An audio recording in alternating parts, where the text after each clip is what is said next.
നിയമസഭ പാസാക്കുന്ന ബില്ലുകൾ തടഞ്ഞുവെക്കുന്ന ഗവർണർമാർക്കെതിരെ ചരിത്രവിധിയുമായി സുപ്രീം കോടതി 3 മാസത്തിനുള്ളിൽ തീരുമാനമെടുക്കണം. ഭരണഘടന പ്രകാരം ബില്ലുകൾ തടഞ്ഞുവെക്കാൻ ഗവർണർക്ക് അധികാരമില്ലെന്ന് കോടതി. കോടതി വിധി ബില്ലുകൾ തടഞ്ഞുവെച്ച തമിഴ്നാട് ഗവർണർക്കെതിരായ ഹർജിയിൽ.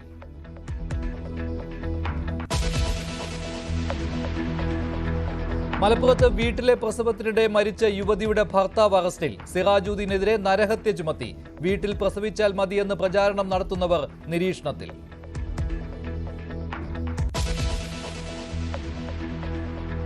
കരുവന്നൂർ ബാങ്ക് തട്ടിപ്പ് കേസിൽ കെ രാധാകൃഷ്ണൻ എംപിയെ ഇഡി ചോദ്യം ചെയ്യുന്നു. ചോദ്യം ചെയ്യൽ കൊച്ചിയിലെ ഇഡി ഓഫീസിൽ. ആവശ്യപ്പെടുന്നതിന് മുൻപ് തന്നെ രേഖകൾ നൽകിയിരുന്നുവെന്ന് രാധാകൃഷ്ണൻ.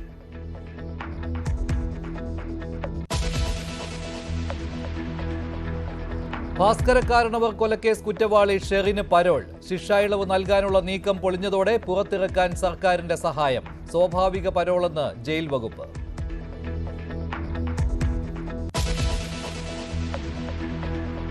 തീരുവ തർക്കത്തിൽ ഏറ്റുമുട്ടൽ ശക്തമാക്കി അമേരിക്കയും ചൈനയും. തെറ്റിനുമേൽ തെറ്റാവർത്തിക്കുന്ന ട്രംപ് ബുദ്ധിമോശം കാട്ടുന്നുവെന്ന് ചൈന. പകരച്ചുങ്കം പിൻവലിച്ചില്ലെങ്കിൽ ഗുരുതര പ്രത്യാഘാതമെന്ന് അമേരിക്കയുടെ മുന്നറിയിപ്പ്.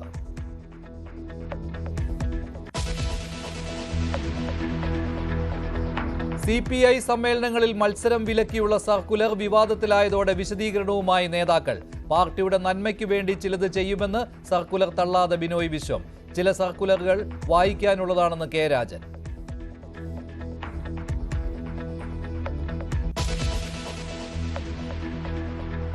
ഗവർണർമാർക്കെതിരെ സുപ്രധാന വിധിയുമായി സുപ്രീം കോടതി. ഗവർണർമാരുടെ അധികാര പരിധി നിർവചിക്കുന്ന വിധിയാണ് സുപ്രീം കോടതി പുറപ്പെടുവിച്ചത്. സർക്കാരിന്റെ നിർദ്ദേശം അനുസരിച്ച് ഭരണഘടന അനുസൃതമായാണ് ഗവർണർമാർ പ്രവർത്തിക്കേണ്ടതെന്ന് സുപ്രീം കോടതി വിധിയിൽ പറയുന്നു. പൂർണ്ണമായുള്ള വീറ്റോ അധികാരം ഗവർണർമാർക്ക് ഇല്ലെന്നും സുപ്രീം കോടതി വ്യക്തമാക്കി. തമിഴ്നാട് നിയമസഭ പാസാക്കിയ 10 ബില്ലുകൾ തടഞ്ഞുവെച്ച ഗവർണർ RN രവിയുടെ നടപടി കോടതി റദ്ദാക്കി. ബില്ലുകളിന്മേൽ 3 മാസത്തിനുള്ളിൽ തീരുമാനമെടുക്കണം എന്നാണ് സുപ്രീം കോടതിയുടെ നിർദ്ദേശം. ബില്ലിന് അനുമതി നൽകുക, അനുമതി നിഷേധിക്കുക, പ്രസിഡന്റിന്റെ അനുമതിക്കായി വിടുക എന്നിങ്ങനെ 3 വ്യവസ്ഥകളാണ് ഭരണഘടനയനുസരിച്ച് ഗവർണർക്ക് മുൻപിലെത്തുന്ന ബില്ലുകളിലുള്ളത്. എന്നാൽ തടഞ്ഞുവെച്ച ബില്ലുകൾ പിന്നീട് ഗവർണർക്ക് കൈമാറാൻ അധികാരമില്ല. നിയമസഭ വീണ്ടും പാസാക്കിയ ബില്ലുകൾ പിന്നീട് തടഞ്ഞുവെക്കാനും കഴിയില്ല. തമിഴ്നാട് നിയമസഭ പാസാക്കിയ 10 ബില്ലുകൾ അനിശ്ചിതമായി ഇത്തരത്തിൽ തടഞ്ഞുവെച്ച ഗവർണറുടെ നടപടിയിലായിരുന്നു സുപ്രീം കോടതിയുടെ നിർണായക വിധിയെങ്കിലും ഇത് തമിഴ്നാടിനപ്പുറം വലിയ സ്വാധീനമുണ്ടാക്കുന്ന ചരിത്രപരമായ വിധിയാണ്. After the bills had been passed second time by the legislature of Tamil Nadu, it has not only been set aside, they have not only been set aside, but directed that all the 10 bills will be deemed to have obtained the assent of the governor. So they don't need to go back to the governor, and they have become an act of the state of Tamil Nadu. Governor RN Ravi ബില്ലിൽ തീരുമാനമെടുക്കാതെ വൈകിപ്പിക്കുകയും അതിനുശേഷം പ്രസിഡന്റിന് അയച്ചത് ഭരണഘടനാ വിരുദ്ധമാണെന്നും article 200ന്റെ ലംഘനമാണെന്നും supreme കോടതി കണ്ടെത്തി. ബില്ലുകളിൽ തീരുമാനമെടുക്കേണ്ട സമയപരിധിയും supreme കോടതി വ്യക്തമാക്കി. അംഗീകാരം നൽകുകയാണെങ്കിൽ ബില്ലിൽ 1 മാസത്തിനകം തീരുമാനമെടുക്കണം. ബില്ല് രാഷ്ട്രപതിക്ക് അയക്കുകയാണെങ്കിലോ തിരിച്ചയക്കുകയാണെങ്കിലോ അത് 3 മാസത്തിനുള്ളിൽ ചെയ്യണം. ബില്ലുകൾ പിടിച്ചുവെക്കുന്നതുമായി ബന്ധപ്പെട്ട് ഒരു തരത്തിലുള്ള വീറ്റോ അധികാരങ്ങളും ഇന്ത്യൻ ഭരണഘടന ഗവർണർമാർക്ക് നൽകിയിട്ടില്ലെന്നും സംസ്ഥാന സർക്കാരുകളുടെ നിർദ്ദേശങ്ങൾക്കനുസരിച്ചാണ് ഗവർണർ പ്രവർത്തിക്കേണ്ടതെന്നുകൂടി സുപ്രീം കോടതി വ്യക്തമാക്കുന്നു. കേരളത്തിലടക്കം പ്രതിപക്ഷ പാർട്ടികൾ ഭരിക്കുന്ന സംസ്ഥാനങ്ങളിൽ BJP ഗവർണർമാരെ ഉപയോഗിച്ച് അധികാരങ്ങളിൽ കൈകടത്തുകയാണെന്ന ആരോപണങ്ങളും ആരിഫ് മുഹമ്മദ് ഖാന്റെ കാലത്ത് സംസ്ഥാനത്ത് നിലനിന്നിരുന്ന പ്രതിഷേധങ്ങളും ഇതിനോട് കൂട്ടി വായിക്കണം. ജസ്റ്റിസുമാരായ JB പാർദിവാല, മനോജ് മിശ്ര എന്നിവരടങ്ങുന്ന സുപ്രീം കോടതി ബെഞ്ചിന്റെ സുപ്രധാന വിധി വരുമ്പോൾ BJP ഇതര സർക്കാരുകൾ ഭരിക്കുന്ന ഗവർണർ സർക്കാർ പോര് നിലനിൽക്കുന്ന എല്ലാ സംസ്ഥാനങ്ങൾക്കും ഇത് ആശ്വാസമാവും. National desk, news 18. സുപ്രീം കോടതി വിധി എല്ലാ പ്രതിപക്ഷ സംസ്ഥാനങ്ങളുടെയും വിജയമാണെന്ന് തമിഴ്നാട് മുഖ്യമന്ത്രി MK സ്റ്റാലിൻ. തമിഴ്നാട് നിയമസഭയിലായിരുന്നു കോടതി വിധിയെക്കുറിച്ച് സ്റ്റാലിന്റെ പ്രതികരണം. தமிழ்நாடு அரசு மாண்புமை உச்சநீதிமன்றத்தில் வழக்கு தொடுத்ததில் தமிழ்நாடு அரசின் வாதத்தில் இருந்த நியாயத்தை ஏற்று மாண்புமிகு ஆளுநர் அவர்கள் நிறுத்தி வைத்திருந்தது சட்டவிரோதமானது என்றும் அந்த சட்ட முன்வடிவுகளுக்கும் ஆளுநர் அவர்கள் ஒப்புதல் அளிக்கப்பட்டதாக கருதப்பட வேண்டும் என்றும் தெரிவித்து வரலாற்று சிறப்புமிக்க தீர்ப்பினை இன்றைக்கு மாண்புமை உச்சநீதிமன்றம் வழங்கியுள்ளது. இந்த தீர்ப்பு தமிழ்நாட்டுக்கு மட்டுமின்றி இந்தியாவில் உள்ள அனைத்து மாநில அரசுகளுக்கும் கிடைத்த மாபெரும் வெற்றியாகும். മലപ്പുറത്ത് വീട്ടിലെ പ്രസവത്തിനിടെ യുവതി മരിച്ച സംഭവത്തിൽ ഭർത്താവ് സിറാജുദ്ദീനെ പോലീസ് അറസ്റ്റ് ചെയ്തു. കുറ്റകരമായ നരഹത്യ, തെളിവ് നശിപ്പിക്കൽ അടക്കമുള്ള വകുപ്പുകളാണ് ഇയാൾക്കെതിരെ പോലീസ് ചുമത്തിയിട്ടുള്ളത്. നവമാധ്യമങ്ങളിലെ ഗ്രൂപ്പുകൾ നിരീക്ഷണത്തിലാണ്. കൂടുതൽ പേർ ഉൾപ്പെട്ടിട്ടുണ്ടോ എന്നും അന്വേഷിക്കുന്നുണ്ടെന്ന് മലപ്പുറം SP R വിശ്വനാഥ് പറഞ്ഞു. പെരുമ്പാവൂർ സ്വദേശിനി അസ്മ കൃത്യസമയത്ത് ചികിത്സ കിട്ടാതെ അമിത രക്തസ്രാവം കാരണമാണ് മരിച്ചതെന്ന പോസ്റ്റ്മോർട്ടം റിപ്പോർട്ട് പുറത്തുവന്നതിന് പിന്നാലെ അസ്മയുടെ ഭർത്താവ് സിറാജുദ്ദീനെ മലപ്പുറം പോലീസ് കസ്റ്റഡിയിലെടുത്തിരുന്നു. ഇയാൾക്കെതിരെ കുറ്റകരമായ നരഹത്യ, തെളിവ് നശിപ്പിക്കൽ തുടങ്ങിയ കുറ്റങ്ങൾക്കുള്ള വകുപ്പുകൾ ചുമത്തിയാണ് അറസ്റ്റ് രേഖപ്പെടുത്തിയിരിക്കുന്നത്. Culpable homicide not amounting to murder അതിൻ്റെ വകുപ്പ് പ്രകാരവും കൂടാതെ ഇതിനെ തുടർന്നുള്ള തെളിവ് നശിപ്പിക്കലിൻ്റെ ഭാഗമായിട്ടുള്ള ചെയ്തിരിക്കുന്ന കാര്യങ്ങൾ ഈ ബോഡി തന്നെ പെരുമ്പാവൂർ കൊണ്ടുപോവുകയും മറ്റ് കാര്യങ്ങളും ചെയ്തിരിക്കുന്നതിൻ്റെ അടിസ്ഥാനത്തിൽ ഈ 2 വകുപ്പുകൾ കൂട്ടിച്ചേർത്തുണ്ട് ഇപ്പോൾ കോടതിയിൽ ഹാജരാക്കാനുള്ള നടപടികളിലേക്ക് പോയിക്കൊണ്ടിരിക്കുന്നത്. ഇതിൽ സപ്പോർട്ട് ആർക്കെങ്കിലുമൊക്കെ നൽകിയിട്ടുണ്ടെങ്കിൽ അതിലേക്ക് അന്വേഷണം കൃത്യമായിട്ട് പോകും. ഇതിനു മുൻപ് അസ്മയുടെ 2 പ്രസവങ്ങൾ ആലപ്പുഴയിലെ വീട്ടിൽ വെച്ചായിരുന്നു. പ്രദേശത്തെ ആശാവർക്കർമാരും ആരോഗ്യ പ്രവർത്തകരും ഇത് വിവാദമാക്കിയതോടെയാണ് ഇയാൾ മലപ്പുറത്തേക്ക് താമസം മാറ്റിയത്. അസ്മയുടെ മരണശേഷം സുഹൃത്തുക്കളുടെ സഹായത്തോടെ ആംബുലൻസ് വിളിച്ച് മൃതദേഹം പെരുമ്പാവൂരിലേക്ക് കൊണ്ടുപോവുകയായിരുന്നു.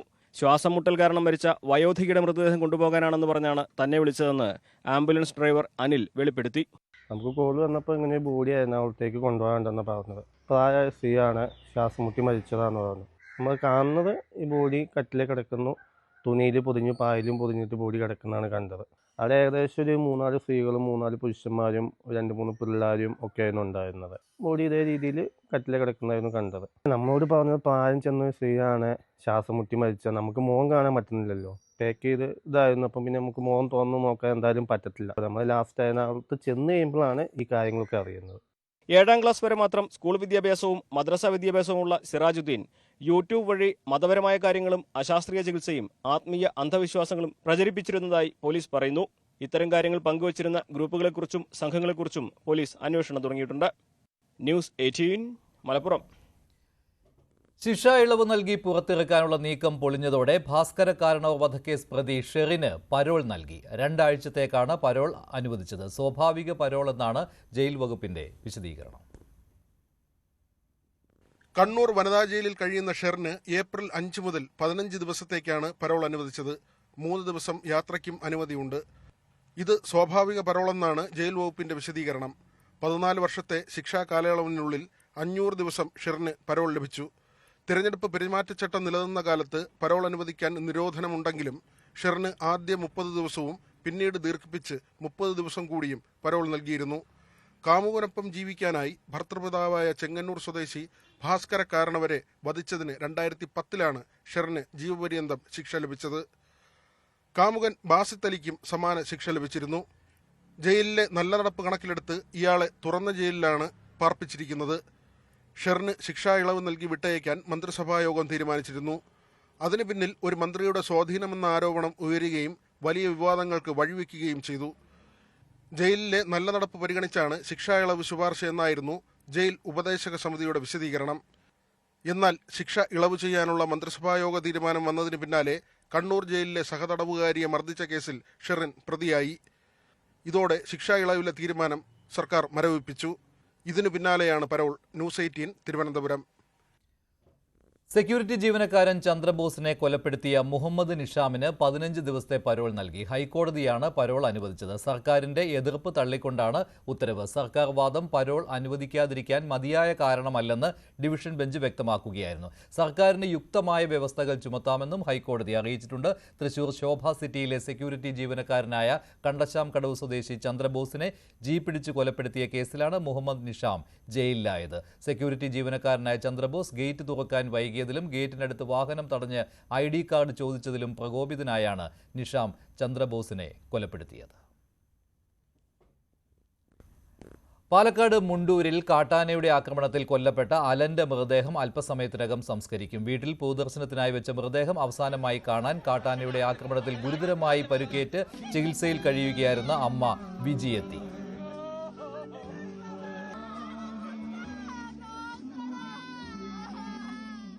CB അനുമോദുണ്ട് വിവരങ്ങളുമായി. അനുമോദ്, വൈകാരികമായ നിമിഷങ്ങളായിരുന്നുവല്ലോ, എപ്പോഴാണ് സംസ്കാരം നടക്കുക?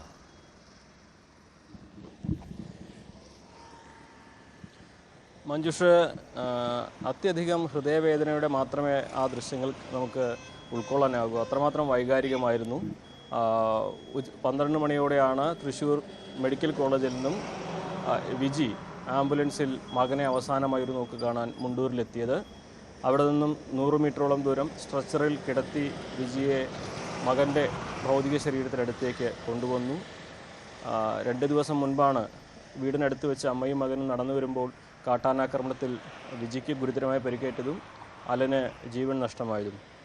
ഏതാണ്ട് 10 മിനിറ്റോളം സമയം മാത്രമായിരുന്നു അവർ ചെലവഴിച്ചത്. അതിനുശേഷം അവരെ തൃശ്ശൂർ മെഡിക്കൽ കോളേജിലേക്ക് തന്നെ തുടർ ചികിത്സകൾക്കായി കൊണ്ടുപോയി.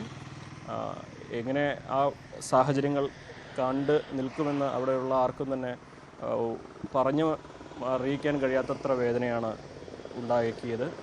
അതിനുശേഷം ഇപ്പോൾ അലൻ്റെ മൃതശരീരം സംസ്കാര ചടങ്ങുകൾക്കായി വീട്ടിൽ നിന്ന് കൊണ്ടുപോകാനുള്ള ഒരുക്കത്തിലാണ്. 2 മണിയോടെ സംസ്കാര ചടങ്ങുകൾ നടക്കും. നാടൊന്നാകെ മലയടിവാരത്തുള്ള വീട്ടിലേക്ക് ഒഴുകിയെത്തുന്ന കാഴ്ചകളാണ് നമ്മൾ രാവിലെ മുതൽ കണ്ടത്. ഈ ഒരു മേഖല വന്യജീവി ആക്രമണത്തിൻ്റെ സ്ഥിരമായി ഉണ്ടാകുന്ന ഒരു പ്രദേശങ്ങളിലൊന്നാണ്. അതുകൊണ്ട് തന്നെ സർക്കാരിനെതിരെ ഈ സംവിധാനങ്ങൾ ശക്തമാക്കുന്നതിനെതിരെ വലിയ ആവശ്യവും അവിടെ ഉയരുന്നുണ്ട്.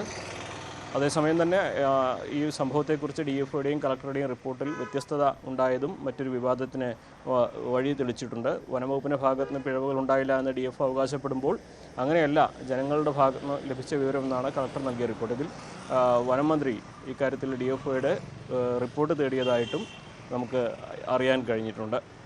മഞ്ജുഷ്. ശരി, CB അനുമോദാണ് വിവരങ്ങൾ നൽകിയത്. കരുവന്നൂർ സഹകരണ ബാങ്ക് തട്ടിപ്പിൽ കെ രാധാകൃഷ്ണൻ MP EDക്ക് മുന്നിൽ ഹാജരായി. കരുവന്നൂർ ബാങ്കുമായുള്ള CPMന്റെ ബന്ധം, പാർട്ടി അക്കൗണ്ടുമായി ബന്ധപ്പെട്ടുള്ള പണമിടപാടുകൾ തുടങ്ങിയവയിൽ വ്യക്തത വരുത്താനാണ് ചോദ്യം ചെയ്യൽ നടക്കുന്നത്. കരുവന്നൂർ ബാങ്ക് ഇടപാടുമായി ബന്ധപ്പെട്ട് ചോദിക്കുന്നതിന് മുൻപേ രേഖകളെല്ലാം നൽകിയിരുന്നുവെന്നാണ് കെ രാധാകൃഷ്ണൻ പറഞ്ഞത്. തനിക്ക് അറിയുന്ന കാര്യങ്ങൾ പറയുമെന്നും അദ്ദേഹം മാധ്യമങ്ങളോട് പ്രതികരിച്ചു. എന്താ ചോദ്യം വരുന്നതെന്ന് അറിയില്ല. വന്നു കഴിഞ്ഞാൽ എനിക്ക് അറിയുന്ന കാര്യങ്ങൾ പറയും. കരുവന്നൂരുമായി ബന്ധപ്പെട്ടുകൊണ്ട് സാറിന്റെ കാലത്തും അഴിമതികൾ നടന്നിട്ടുണ്ട് എന്നുള്ളൊരു കണ്ടെത്തലാണ്, അല്ലെങ്കിൽ അങ്ങനെയായിരുന്നു കാര്യങ്ങളൊക്കെ? അത് ചോദിക്കട്ടെ, അപ്പം പറയാം. അപ്പം നിങ്ങൾ ആദ്യം അഡ്വാൻസ് ആയിട്ട് പറയണ്ട. എല്ലാം ഹാജരാക്കിയില്ല, ആവശ്യപ്പെടുന്നതിന് മുന്നേ ഹാജരാക്കി. ഇത് 2ാം തവണയാണ് രാധാകൃഷ്ണനെ ED ചോദ്യം ചെയ്യുന്നത്. ഗോകുലം ഗോപാലിനെ ED വിടുന്നില്ല. ഈ മാസം 22-ന് വീണ്ടും ഹാജരാകാൻ നോട്ടീസ് നൽകിയിരിക്കുകയാണ്. കഴിഞ്ഞ ദിവസം നടന്ന 6 മണിക്കൂർ ചോദ്യം ചെയ്യലിന് ശേഷമാണ് പുതിയ നോട്ടീസ് നൽകിയത്. ചിട്ടിക്കമ്പനിയുമായി ബന്ധപ്പെട്ടുള്ള രേഖകൾ നൽകാനാണ് നിർദ്ദേശം നൽകിയത്. ഗോകുലം ചിട്ടിക്കമ്പനി വിദേശ നാണ്യ വിനിമയ ചട്ടം ലംഘിച്ച് നിക്ഷേപങ്ങൾ സ്വീകരിച്ചു എന്ന നിഗമനത്തിലാണ് ED മുന്നോട്ടു പോകുന്നത്. 2022 മുതൽ ഇതു സംബന്ധിച്ച അന്വേഷണം നടക്കുന്നുണ്ടെന്ന് ഇവർ ചൂണ്ടിക്കാട്ടുന്നു. നിക്ഷേപങ്ങൾ സംബന്ധിച്ച് കഴിഞ്ഞ ദിവസം നടന്ന ചോദ്യം ചെയ്യലിൽ കൃത്യമായി മറുപടി നൽകാൻ ഗോകുലം ഗോപാലന് കഴിഞ്ഞിട്ടില്ലെന്നാണ് സൂചന. പരിശോധനയിൽ 1.5 കോടി രൂപ കണക്കിൽപ്പെടാതെയും കണ്ടെത്തിയിരുന്നു. അതുകൊണ്ടാണ് വീണ്ടും നോട്ടീസ് നൽകിയിരിക്കുന്നത്. നേരിട്ട് ഹാജരാകുന്നതിൽ നിന്ന് ED ഇളവ് നൽകിയിട്ടുണ്ട്. ED ആവശ്യപ്പെട്ട രേഖകൾ ഗോകുലം ഗോപാലന്റെ പ്രതിനിധിയെത്തി വിശദീകരണം നൽകണം. ചെന്നൈയിലെയും കോഴിക്കോട്ടെയും ഓഫീസുകളിൽ നടത്തിയ റെയ്ഡിനും മൊഴിയെടുക്കലിനും ശേഷമാണ് കൊച്ചിയിലെ ഓഫീസിൽ ഹാജരാകാൻ കഴിഞ്ഞ ദിവസം ED ഗോകുലം ഗോപാലിന് നിർദ്ദേശം നൽകിയത്. 2 വർഷം മുൻപ് തുടങ്ങിയ നടപടികളുടെ ഭാഗമാണ് ഇപ്പോഴുള്ള പരിശോധനയും ചോദ്യം ചെയ്യലുമെന്ന് ED ആവർത്തിക്കുമ്പോഴും എമ്പുരാൻ സിനിമയുടെ എഫക്റ്റ് തന്നെയാണ് അന്വേഷണങ്ങൾക്ക് പിന്നിലെന്ന ആരോപണവും ശക്തമാണ്. ന്യൂസ് 18 കൊച്ചി. പാർട്ടി സമ്മേളനങ്ങളിൽ മത്സരം വിലക്കി CPI. ഔദ്യോഗിക പാനലിനെതിരെ മത്സരമുണ്ടെങ്കിൽ ആ സമ്മേളനങ്ങൾ സസ്പെൻഡ് ചെയ്യാനാണ് നേതൃത്വത്തിന്റെ നിർദ്ദേശം. സംസ്ഥാന നേതൃത്വത്തിനെതിരെയുള്ള അതൃപ്തി സമ്മേളനങ്ങളിൽ പ്രതിഫലിക്കുമെന്ന ആശങ്കയാണ് അസാധാരണമായ ഈ നീക്കത്തിന് പിന്നിൽ. News 18 exclusive. ജില്ലാ എക്സിക്യൂട്ടീവിൽ പങ്കെടുക്കുന്ന സംസ്ഥാന എക്സിക്യൂട്ടീവ് അംഗങ്ങളാണ് പാർട്ടി സർക്കുലർ എന്ന പേരിൽ മത്സരവിലക്ക് റിപ്പോർട്ട് ചെയ്തത്. ഏതെങ്കിലും സമ്മേളനങ്ങളിൽ മത്സരം ഉണ്ടാവുകയോ മത്സരത്തിന് ആരെങ്കിലും തയ്യാറെടുക്കുകയോ ചെയ്താൽ ആ സമ്മേളനങ്ങൾ സസ്പെൻഡ് ചെയ്യണം, പിന്നീട് വീണ്ടും നടത്തണം. ഇതാണ് സർക്കുലറിലെ നിർദ്ദേശം. സംസ്ഥാന സെക്രട്ടറിക്കും നേതൃത്വത്തിനുമെതിരെ വലിയ അതൃപ്തി CPI-യിലുണ്ട്. മുതിർന്ന നേതാവ് KE ഇസ്മയിലിനെതിരെയുള്ള നടപടിയിലും അമർഷം ശക്തമാണ്. സമ്മേളനങ്ങൾ പുരോഗമിക്കുന്തോറും ഇത് മൂർച്ഛിക്കുമെന്നും ഉയർന്ന ഘടകങ്ങളിൽ പോലും മത്സരം ഉണ്ടായേക്കുമെന്നുമുള്ള ആശങ്കയാണ് നേതൃത്വത്തിന്. കഴിഞ്ഞ സമ്മേളന കാലയളവിൽ പല ജില്ലകളിലും ഔദ്യോഗിക വിഭാഗം മുൻകൈയെടുത്ത് മത്സരങ്ങൾ നടത്തിയിരുന്നു. എതിർവിഭാഗത്തെ വെട്ടിനിരത്താനായിരുന്നു ഈ മത്സരങ്ങൾ. ഇത്തവണ അത് തിരിച്ചടിക്കുമെന്ന ആശങ്കയും ഔദ്യോഗിക വിഭാഗത്തിനുണ്ട്. CPI-യിൽ ലോക്കൽ സമ്മേളനങ്ങളാണ് പുരോഗമിക്കുന്നത്. ഓഗസ്റ്റിൽ ജില്ലാ സമ്മേളനങ്ങൾ നടക്കും. സെപ്റ്റംബർ 8 മുതൽ ആലപ്പുഴയിലാണ് സംസ്ഥാന സമ്മേളനം. ഈ മാസം 23 മുതൽ 25 വരെ തിരുവനന്തപുരത്ത് ദേശീയ കൗൺസിൽ ചേരുന്നുണ്ട്. ഈ ആഴ്ച സംസ്ഥാന കൗൺസിലും ചേരും. VV Arun, news 18, Thiruvananthapuram.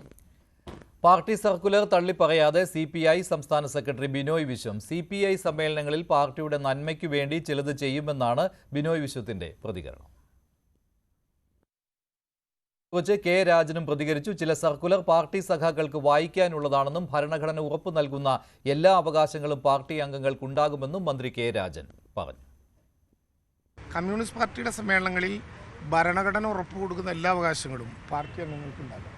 അത് ഏതൊക്കെ വിധത്തിലാകണമെന്നും എന്തെല്ലാം തരത്തിലാണ് ഇതിനെ നിയന്ത്രിക്കേണ്ടതെന്നും ഉള്ളതിൻ്റെ ഗൈഡ് ലൈൻ മാത്രമേ പാർട്ടി പറയുള്ളൂ. അല്ലാതെ മറ്റൊരു പ്രത്യേകമായി കരുതുന്ന പോലെ പ്രത്യേകമായി ഏതെങ്കിലും ആളുകളുടെ ജനാധിപത്യ അവകാശങ്ങളെ ചോദ്യം ചെയ്യാനോ പാർട്ടി ഭരണഘടന അനുവദിച്ചിട്ടുള്ള ഒരു ജനാധിപത്യ പ്രക്രിയ തടസ്സപ്പെടുത്താനൊന്നും പാർട്ടിയുടെ ഒരു ഘടകത്തിനും സാധ്യമല്ല. ആ വിധത്തിലും അല്ല അത് സൂചിപ്പിച്ചത്.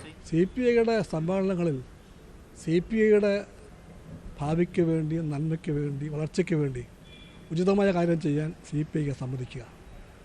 അല്ലാതെ മാധ്യമങ്ങൾ ആരുടെയെല്ലാമോ പ്രേരണപ്രകാരം ചാടിക്കയറുന്നതുകൊണ്ട് CPI ഇങ്ങനെ ചെയ്യുന്നു, ഇങ്ങനെ ചെയ്യാവൂ എന്നെല്ലാം പറയുന്ന ആ രീതി അത്രമാത്രം ആശാസ്യമാണെന്ന് സ്വയം ചിന്തിക്കുക. കമ്മ്യൂണിസ്റ്റ് പാർട്ടി മാധ്യമങ്ങളുമായി ഒരു സംഘർഷത്തിനോ യുദ്ധത്തിനോ തയ്യാറായ പാർട്ടിയല്ല. അതൊക്കെ പാർട്ടിക്ക് വിട്ടുതരിക. പാർട്ടിയെ ശക്തിപ്പെടുത്തുക എന്ന ലക്ഷ്യത്തോടെ AICC-യുടെ അഹമ്മദാബാദ് സമ്മേളനത്തിന് തുടക്കമായി. വിശാല പ്രവർത്തക സമിതി യോഗം ചേർന്നു. DCC-കളിൽ കൊണ്ടുവരുന്ന മാറ്റങ്ങൾ അടങ്ങിയ പ്രമേയം സമ്മേളനത്തിൽ പാസാക്കും. ലോക്സഭ, നിയമസഭാ സ്ഥാനാർത്ഥികളെ DCC അധ്യക്ഷന്റെ അനുമതിയോടെ തീരുമാനിക്കുക, ബ്ലോക്ക്, നിയോജക മണ്ഡലം ഭാരവാഹികളെ തെരഞ്ഞെടുക്കാനുള്ള അധികാരം DCC-ക്ക് നൽകുക തുടങ്ങിയ മാറ്റങ്ങളാണ് ലക്ഷ്യമിടുന്നത്. ഇന്ന് വൈകിട്ട് നേതാക്കൾ സബർമതി ആശ്രമത്തിലെ പ്രാർത്ഥനാ സംഗമത്തിൽ പങ്കെടുക്കും. നാളെ AICC സെഷനിൽ രാജ്യത്തിന്റെ വിവിധ ഭാഗങ്ങളിൽ നിന്ന് 3000-ൽ പരം പ്രതിനിധികൾ പങ്കെടുക്കും. ദുബായ് കിരീടാവകാശിയും UAE ഉപപ്രധാനമന്ത്രിയും പ്രതിരോധ മന്ത്രിയുമായ Sheikh Hamdan bin Mohammed Al Maktoum ഇന്ത്യയിലെത്തി. കേന്ദ്ര പെട്രോളിയം സഹമന്ത്രി സുരേഷ് ഗോപിയുടെ നേതൃത്വത്തിലാണ് ഷെയ്ഖ് ഹംദാന് സ്വീകരണം നൽകിയത്. പ്രധാനമന്ത്രിയുടെ ക്ഷണപ്രകാരം 2 ദിവസത്തെ ഔദ്യോഗിക സന്ദർശനത്തിനായാണ് ഷെയ്ഖ് ഹംദാൻ ഇന്ത്യയിലെത്തിയത്. സന്ദർശനത്തിന്റെ ആദ്യ ദിനം കിരീടാവകാശിക്ക് പ്രധാനമന്ത്രി പ്രത്യേക വിരുന്നൊരുക്കും. വിദേശകാര്യമന്ത്രി ഡോക്ടർ S. ജയശങ്കർ, പ്രതിരോധ മന്ത്രി രാജ്നാഥ് സിംഗ് എന്നിവരുമായും കൂടിക്കാഴ്ച നടത്തും. UAE പ്രതിരോധ മന്ത്രിയായി ചുമതലയേറ്റ ശേഷം ആദ്യമായാണ് ഷെയ്ഖ് ഹംദാൻ ഇന്ത്യയിലെത്തുന്നത്.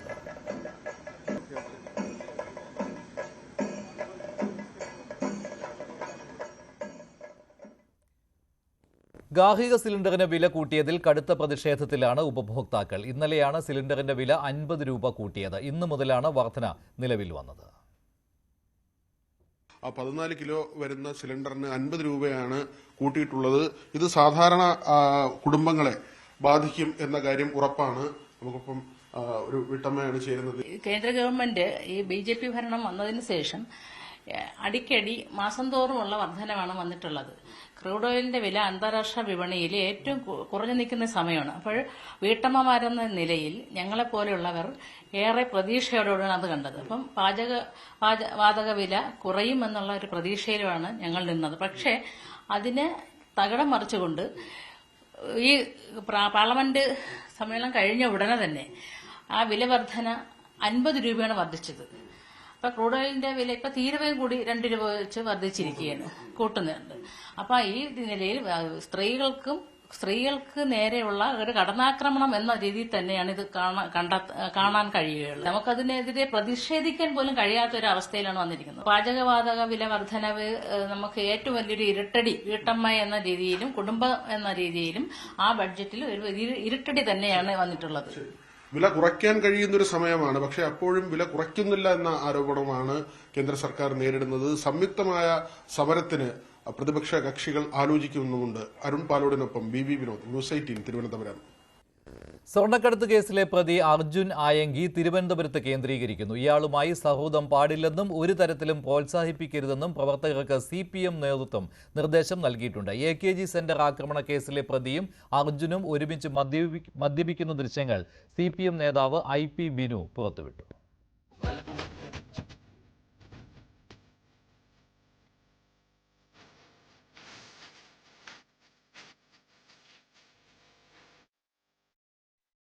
ഡിവൈഎഫ്ഐയുടെ പ്രവർത്തകരും സൈബറിടങ്ങളിൽ CPMന്റെ പോരാളിയുമായിരുന്നു കണ്ണൂർ സ്വദേശി അർജുൻ ആയങ്കി.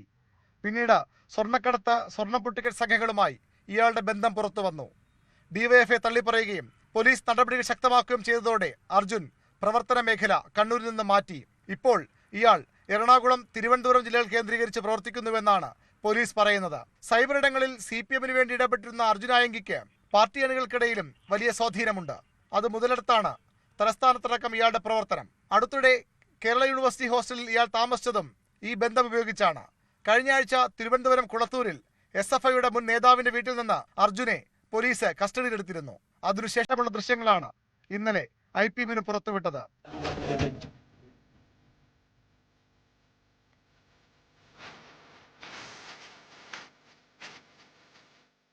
ന്യൂസ് 18 തിരുവനന്തപുരം.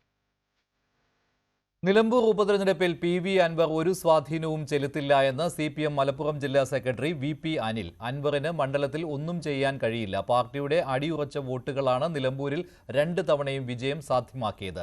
നിലമ്പൂരിലെ സ്ഥാനാർത്ഥി ചിലപ്പോൾ സ്വതന്ത്രനാകാം, മുതിർന്ന നേതാവാകാം, യുവപ്രവർത്തകനാകാം. ആരായാലും LDF മണ്ഡലം നിലനിർത്തുമെന്ന് VP അനിൽ പറഞ്ഞു.